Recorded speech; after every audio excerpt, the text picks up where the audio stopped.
Well, tensions remain high as the US President Donald Trump has intensified his push to acquire Greenland. Macron called tariff warnings unacceptable.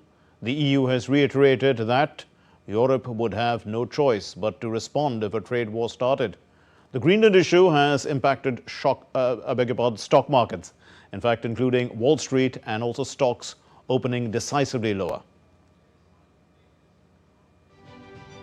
US President Donald Trump has once again triggered global tensions by doubling down on his claim that the United States has to have Greenland for national security reasons. The comment has sent shockwaves through Europe, already facing economic turmoil. European leaders are pushing back. French President Emmanuel Macron said that Trump's warning on tariffs does not make sense.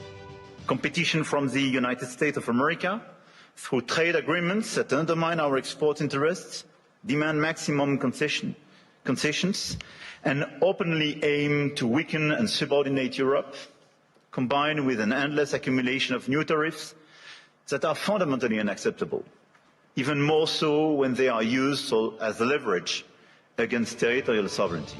Denmark's Prime Minister Mette Frederiksen said on Tuesday that Europe would have no choice but to respond if a trade war starts. It is important that we work closely together. Everything we are doing now is about avoiding tariffs.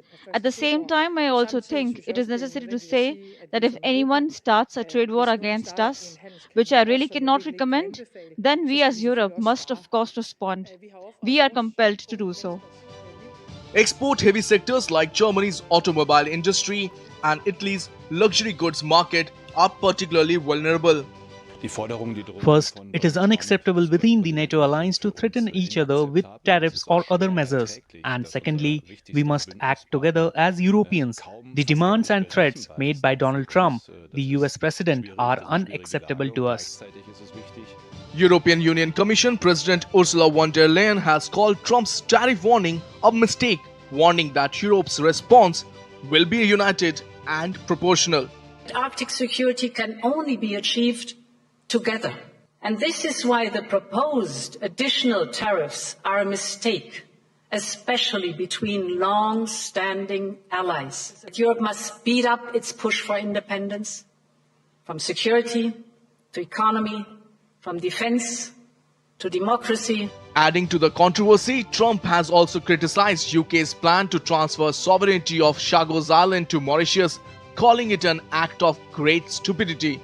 Despite earlier backing from his own administration, UK said that they are surprised by Trump's Chagos comment.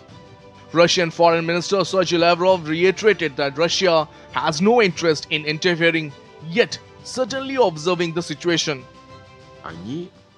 They are members of the North Atlantic Alliance, and that alliance is now being tested to see what it is really about. So we are not at all interested in interfering in anyone's affairs. We have no connection to this issue. We are certainly observing this serious geopolitical situation, and we will draw conclusions based on the outcome of this problem. Markets reacted swiftly. European stocks slipped, the dollar weakened, and the US Treasury yields climbed, underscoring how Greenland has now become the flashpoint of a fresh transatlantic standoff. With agency inputs, Tripti Tripaঠি's report, Did India.